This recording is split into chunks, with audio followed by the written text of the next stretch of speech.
என்னுடைய மகன் தான் வாஸ்து பரணி பாரதி. அவர்கிட்ட ஒரு சில சந்தேகங்கள் கேட்கலான்னு நினச்சிட்டு இருக்கிறேன். அந்த சந்தேகங்கள்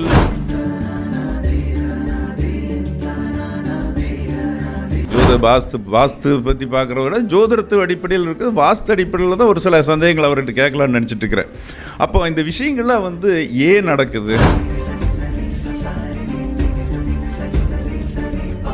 இந்த வாஸ்துக்கு ரொம்ப முக்கியமாக இந்த சூளம் நிறைய பயன்படுதுங்க ஐயா. அதாவது சூளம் அப்படிங்கிறது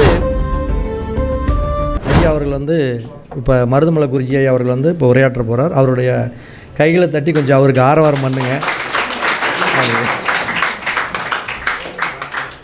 பேரன்புக்கும் பெருமதிப்புக்கும் உரிய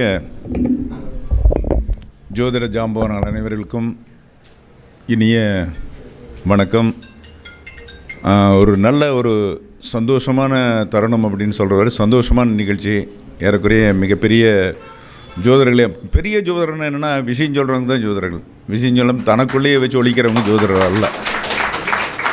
இப்போது நமக்கு தெரிஞ்சு இப்போ சரவணன் சோமசுந்தரம் ஐயா கூட பேசிகிட்டு இருந்தோம். வீட்டுக்கு வந்திருந்தார். ஒரு சில விஷயம், அதாவது நான் ஒன்று பண்ணியிருக்கேன், அதை வெளியே சொல்லலை, நான் ஒன்று பண்ணியிருக்கேன்னாரு. நான் சொல்லிகிட்டு இருக்கிற இப்படி சொன்னேன். அப்போயே அந்த விஷயத்தை சொன்னார். அப்போ அந்த ஒருத்தர் மறைக்கிறவங்க ஜோதிடர் அல்ல. எந்த விஷயத்தையுமே தன் வரக்கூடிய, ஏன்னா ஜோதிடர்களுக்கு ஜோதிடர்கள் பரிமாற்றம் அப்படிங்கிற மிகப்பெரிய விஷயம். ஆமாம். அதே போல் நம்ம கோவில்பட்டி தங்கபாண்டியன் ஐயாவும் அதே போல் தான். ஒரு ஜோதிடம்ங்கிறது என்னென்னா எளிமையாக இருக்கணும், எல்லாத்துக்கும் போய் சேரணும்னு சொல்லக்கூடிய மனப்பான்மை அவருக்கு உண்டு. திடம் அப்படிங்கிற விஷயந்தான் ஜோதிடம். சரிங்களா? ஸோ எல்லாருமே என்ன பண்ணுங்க அப்படின்னு கேட்டிங்கன்னா, உங்களுக்குன்னு ஒரு தேர்ந்தெடுக்கப்பட்ட துறை, நீங்கள் எந்த ஜோதிடத்தில் போதுறீங்களோ அந்த ஜோதிடத்தை ஃபுல்லாக ஃபாலோ பண்ணுங்கள். அதாவது உங்களுக்கு ஜாமக்கோள் பிடிச்சதா, எண் கணிதம் பிடிச்சதாங்கிறத விட உங்களுக்கு எந்த துறை பிடிச்சதோ அந்த ஜோதிடத்தை ஃபுல்லாக ஃபாலோ பண்ணுங்கள். அதாவது உங்களுக்கு ஏன்னா எந்த இன்வால்மெண்ட் இருக்கோ அதில் பண்ணால் தான் நம்ம ஜோதிடத்தில் ஜெயிக்க முடியும். இப்போ உதாரணம் நம்ம ஐயா அவர்கள் மாந்தி பற்றி பேசினார். மாந்தியில் ரொம்ப ஈடுபாடு இருக்கும் அப்படிங்கிற ஒரு விஷயம் இருக்குது. இப்போ பொதுவாக 12 மாந்திங்கிற ஒரு விஷயம் சொன்னாங்க. 12 மாந்தி இருக்கிறவங்க தான் விதியை மாற்ற முடியும். ஆவி கூட பேசுகிறது, இறந்தவங்க கூட பேசுகிறது, ஆட்டோ ரைட்டிங், இது மாதிரி பேசக்கூடியது, அமானிய சக்தி இருக்கிறது, ஹிப்னாட்டிசம் பண்ணுறது, இதெல்லாமே 12 மாந்தி இருக்கிறவங்க மட்டும்தான் பண்ணக்கூடிய ஒரு அமைப்பு உண்டு. ஸோ 12 யாருக்கு இருக்குதோ அவங்க கட்டாயம் அந்த ஆவி கூட பேசுகிற விஷயங்கள்லாம் பழகிக்கலாம், அதன் மூலம் பண்ணலாம் அப்படிங்கிற விஷயமெல்லாம் இருக்குது. அதுக்கு அடுத்த விஷயம் சொல்லும்போது அப்படின்னு கேட்டிங்கன்னா, பொதுவாக திருமண தடைங்கிறதுக்கு ஒரு சின்ன விஷயம் ஒன்று இருக்குது. திருமண தடைன்னா என்னென்னா, சூரியனும் சுக்கிரனும் அப்படிங்கிற ஒரு கணக்கு இருக்குது. அவங்க 2 பேரும் ஒரு 5 டிகிரி 10 டிகிரிகள் இருக்கிறவங்க தான் இன்ட்யூஷன் பவர், அதாவது மற்றவங்களோட மனசில் இருக்கிறத சொல்லக்கூடிய ஆற்றல் பெற்றவன் சூரியனும் சுக்கிரனுமே ஒரு 5 டிகிரி வச்சுக்கலாம், 10 டிகிரி வரைக்கும் கூட மேக்ஸிமம் வச்சுக்கலாம். ஆனால் 5 தான் கரெக்டான விஷயம். அதுக்குள்ளே இருக்கிறவங்க தான் 10 வரைக்கும் கூட வச்சுக்கலாம். இன்ட்யூஷன் பவர், மற்றவங்க மனசில் இருக்கிறத சொல்லக்கூடிய ஆற்றல் பூரா இருக்கும்.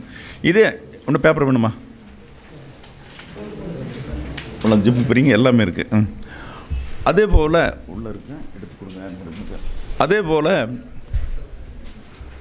ஒரு 18 டிகிரி, அதாவது சூரியனுக்கும் சுக்கிரனுக்கும் 18 டிகிரி, 17 to 19 இருக்கிறவங்களுக்கு சீக்கிரம் திருமணம் நடந்துடும். அதே போல் 28 to 32 டிகிரி இது இருக்கிறவங்களுக்கு திருமணம் சீக்கிரம் நடந்துடும். இதை தாண்டி இருக்கிறவங்களுக்கு ரொம்ப முயற்சி பண்ண வேண்டிய அமைப்பு இருக்கும். பரிகாரங்கள்ங்கிற விஷயத்தை விட ஒரிஜினலாக ஒரு 5 டிகிரி இருக்கிறவங்களுக்கு இன்ட்யூஷன் பவர் இருக்கும். 5லேருந்து 10 வரைக்கும் வச்சுக்கலாம். இந்த 18ங்கிறது 17 to 19 வரைக்கும் வச்சுக்கலாம். இந்த டிகிரியில் இருக்கிறவங்களுக்கு படார்னு நடந்துடும். அதே போல் 28 to 32 இருக்கிறவங்களுக்கு கட்டாயம் திருமணம். இதுக்கு முன்னால் இருக்கிறவங்களுக்கெல்லாம் ரொம்ப லேட்டாக, இந்த 40 42 ரொம்ப கஷ்டம். 40 42 டிகிரியில் இருக்கிறது, 3 வீடு மாறி இருக்கிறதெல்லாம் ரொம்ப கஷ்டம். இதுக்கெல்லாம் பரிகாரங்கள் உண்டு. நிறைய நம்முடைய இங்கே இருக்க பெரிய விற்பனர்கள் நிறைய பேர் இருக்கீங்க, பரிகாரம் சொல்லக்கூடிய ஆற்றல் உண்டு. சரி, வச்சுக்கலாம். இப்போது நான் ஒரு சில விஷயங்கள் நமக்கு தெரிஞ்சிட்ருக்குது, இருந்தாலும் தெரிஞ்சுக்கலாங்கிறதுக்கு வேண்டி இன்றைக்கி ஒரு நிகழ்ச்சிக்கு வேண்டி வந்திருக்கேன். ஏன்னா இப்போ ஜோதிடம் பார்க்குறத விட இன்றைக்கி ஒரு சில சந்தேகங்கள் வந்தது அப்படிங்கிற விஷயத்துக்காக நான் வந்தேன். இந்த வாஸ்து அப்படிங்கிற போது நம்ம, அதாவது ஒருத்தர் புகழ்கிறாங்க அப்படின்னாவே, நான் எனக்கு ஏறக்குறைய 1 வருஷமாகவே நம்ம தங்கமணியை புகழ்ந்துட்டு இருப்பார். நான் பார்த்த வாஸ்துனா வந்து அற்புதமான வாஸ்து. இப்போ இன்றைக்கி என்ன சொன்னார், பார்த்து கொடுத்தாரு அப்படிங்கிற ஒரு விஷயம் சொன்னார். அப்படிப்பட்ட ஒரு என்னுடைய மகன் தான் வாஸ்து பரணி பாரதி. அவர்கிட்ட ஒரு சில சந்தேகங்கள் கேட்கலான்னு நினச்சிட்ருக்கிறேன். அந்த சந்தேகங்கள் தெளிவு வரணும் அப்படிங்கிற, நான் தெளிவு வரணும் அப்படிங்கிறத விட நீங்கள் எல்லாமே தெளிவு வரணும், உலகமே தெளிவு வரணும் அப்படிங்கிற விஷயந்தான் அதில் ஓடிட்டுருக்கு. நான் மட்டும் அல்ல. இப்போது ஒரு வீடு கட்டியாச்சு.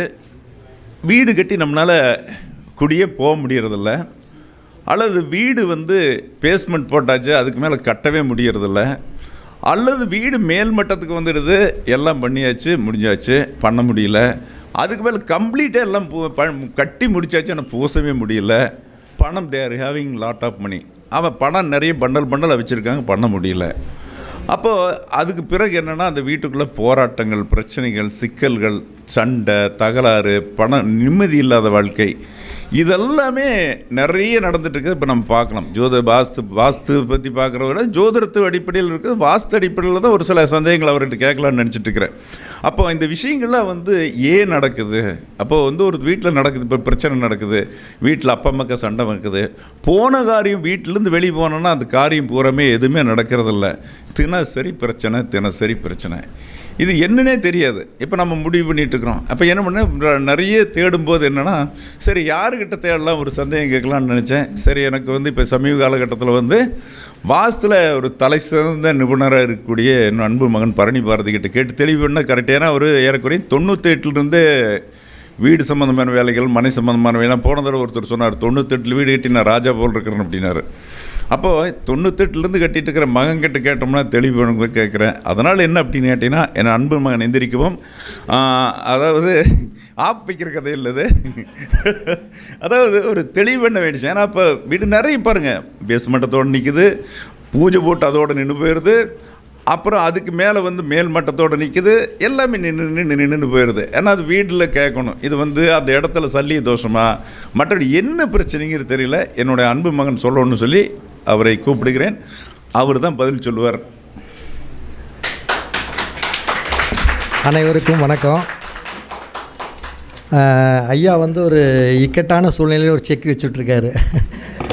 அதாவது என்னென்னா, நிறைய எனக்கு தெரிஞ்ச அளவுக்கு நிறைய காரணங்கள் இருக்குது. ஒரு வீடு வந்து வாஸ்து பார்க்க போகிறோம் அப்படின்னா, அந்த இடத்துலேருந்து, இடத்துடைய ஓனர் ஜாதகத்திலிருந்து, அடுத்தது இடத்துல சல்லி தோஷத்தை முதற்கொண்டு, அவங்க கட்டக்கூடிய நேரம் முதற்கொண்டு, இது எல்லாமே இதில் நிறைய கலந்துருக்குது.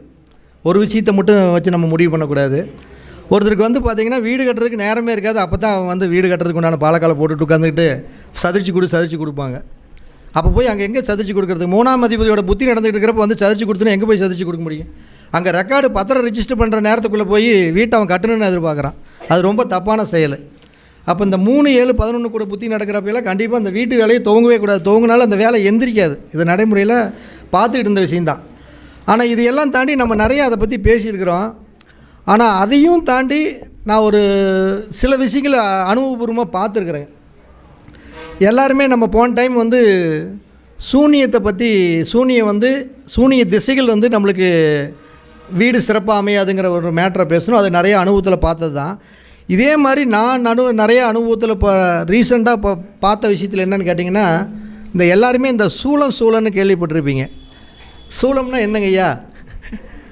அதாவது இன்றைக்கி பார்த்தீங்கன்னா உடனே நம்ம என்னென்னு தெரியுதோ தெரியலையோ, ஆனால் சொல்லுவாங்க, இன்றைக்கி கிழக்க வந்து சோளம், இந்த பொண்ணு பிள்ளையை கூட்டிகிட்டு போகக்கூடாது, மேக்க சோளம், அந்த பையனை பார்க்க போகக்கூடாது, இதெல்லாம் சோளம் அப்படிங்க. சோளம்னா அப்படின்னா முறையாக அதுக்கு வந்து என்ன ஒரு பேர் அப்படின்னா, பயணங்களை நம்ம தவிர்த்துக்கிறது. அதாவது நம்ம ஒரு காரியத்துக்கு, இப்போ தான் செல்ஃபோன் இருக்குது, திருச்செந்தூரில் மழை பெய்யுது அப்படின்னா அடுத்த செகண்ட் இங்கே மழை பெய்யுதுன்னு தெரிஞ்சு போயிடுது. ஆனால் அந்த முன்னையெல்லாம் தெரியாதப்போ அங்கே திருச்செந்தூர் போய் மாட்டிக்கிட்டா தான் அவன் மழை வரதை பற்றி தெரிஞ்சிக்க முடியும். அப்போ என்னென்னா, முன்ன காலத்துல எல்லாம் வந்து பார்த்திங்கன்னா எந்த தகவல் தொடர்பும் இல்லாத காரணத்தினால அந்த போகிற பயணத்தை நம்ம தவிர்க்கணுங்கிறது தான் சோளம். அதாவது போகிற பயணங்கள் அப்படின்னா, ஒரு தீர்த்த யாத்திரை போகிறது, அடுத்தது ஒரு சுப நிகழ்ச்சிகளை எடுத்து நம்ம நடத்துறது, இது மாதிரி ஒரு நல்ல காரியங்களை எடுத்து நடத்துகிறப்ப அந்த சூழ திசையை பார்த்து நம்ம எடுத்து நடத்தும் பொழுது நம்மளுக்கு ஒரு நல்ல ஒரு பலனை கொடுக்கும். இதில் நான் பார்த்த வகையில் இந்த வாஸ்துக்கு வந்து ரொம்ப முக்கியமாக இந்த சூளம் நிறைய பயன்படுதுங்க ஐயா. அதாவது சூளம் அப்படிங்கிறது உங்களுக்கு எல்லாத்துக்குமே தெரியும். ஒரு கிரகம் இருக்குன்னா 9 கிரகங்களில் அந்த கிரகத்தோட திசை என்னவோ சிம்பிளாக புரிகிற மாதிரி உங்களுக்கு சொல்ல போனால் எல்லாருமே ஈஸியாக புரிஞ்சிக்கலாம். நிறைய பேர்த்துக்கு இது மைண்டில் செட் ஆகாது. ஆனால் நான் சொன்னேன்னா செட் ஆகி வச்சுருக்கு, புரிஞ்சிக்கலாம். ஏன்னா சூரியன் எந்தெந்த திசையோ, அதாவது ஒரு 9 கிரகங்களும் அதுக்கு உண்டான திசை எதுவோ அதுக்கு நேர் எதிர் திசை தான் சூலம். புரிஞ்சுக்கிட்டீங்களா? சிம்பிளான மேட்ரு. இப்போ சூரியனுக்கு வந்து நம்ம திசை எந்த திசையை சொல்கிறோம்? கிழக்கு திசை. அப்போ மேற்க சூலம். இவ்வளோ தான் மேட்ரு. ஒன்றும் நம்ம ரிஸ்க் எடுக்கவே தேவையில்லை. அதே மாதிரி பார்த்திங்கன்னா சந்திரனுக்கு வந்து மேற்கு அப்படிங்கிறோம், ஆனால் சந்திரனுக்கு வந்து கிழக்கு தான் சூலம். இப்போ தெற்கை நம்ம எடுக்கிறோம், தெற்குக்கு செவ்வாயை சொல்கிறோமா, ஆனால் செவ்வாய்க்கு வந்து வடக்கு தான் சூலம். புதனுக்கு வந்து பார்த்திங்கன்னா வடக்கு தான் சூலம். குரு எங்கே இருக்குதுன்னு நம்ம சொல்கிறோம்? குரு வடக்குங்கிறோம். அப்போ குருவுன்னு என்ன, வியாழக்கிழமைக்கு வந்து தெற்க தான் சூலம். அடுத்து சுக்கிரனுக்கு வந்து நம்ம கிழக்க தான் சொல்கிறோம், ஆனால் மேற்க தான் சூலம் சுக்கிரனுக்கு. சனி எங்கே இருக்குதுன்னு சொல்கிறோம்? மேற்குதுன்னு சொல்கிறோம், கிழக்க தான் சூலம். இதில் என்ன, நம்ம இந்த சூலத்தை மனப்பாடம் பண்ணுறதுக்கு இதோட லாஜிக் என்ன வேணும்? அப்போ சூரியனுக்கு மேற்க சூலம், சந்திரனுக்கு அதாவது ஞாயிற்றுக்கிழமைக்கு மேற்க சூலம், திங்கக்கிழமைக்கு கிழக்கு சூலம், செவ்வாய்க்கிழமைக்கு வடக்கு சூலம், புதன்கிழமைக்கு வடக்கு, அதாவது செவ்வாய் தான் வந்து தெற்குங்கிறது. அப்போ செவ்வாய்க்கிழமைக்கு வடக்கு சூலம், புதன்கிழமை அப்படிங்கிறது வடக்கு சூலம், குருங்கிறது வியாழக்கிழமை தெற்கு சூலம், சுக்கிரனுக்கு வந்து மேற்க சூலம் வெள்ளிக்கிழமைக்கு, சனிக்கிழமைக்கு கிழக்கு சூலம். இவ்வளோ தான் இந்த அதனுடைய லாஜிக்கே. அப்போ நம்ம வீட்டை இதை வந்து எப்படி ஒரு கணக்கு போடுறோம் அப்படின்னோம்னா, நிறைய பேர்த்த நான் பார்த்துருக்குறேன். நிறைய வீட்டை எல்லாமே நல்லா தான் இருக்குது. வீடு வந்து ஃபஸ்ட் கிளாஸாக இருக்குதுங்க, வாஸ்துப்படி ஜம்முன்னு இருக்குது, அளவும் சூப்பராக இருக்குது, எல்லாமே சிறப்பாக இருக்குது. ஆனால் நான் கிரகப்பிரவேசம் முடித்து எங்கள் வீட்டில் 10 நாள் இருந்து எங்களுக்கு ஏகப்பட்ட பிரச்சனை, குடும்பத்தில் கஷ்டம், கணவன் மனைவிக்குள்ளே தகராறு, தேவையில்லாத கடன் தொந்தரவெல்லாம் அப்போ தான் நிறைய வந்துக்கிட்டு இருக்குதுங்க. ரொம்ப சிரமமாக இருக்குது. கிரகப்பிரவேசம் முடிஞ்ச உடனே அப்படிங்கிறாங்க. அப்போ என்ன அப்படின்னு கொஞ்சம் நல்லா டெப்த்தாக போய் பார்க்குறப்ப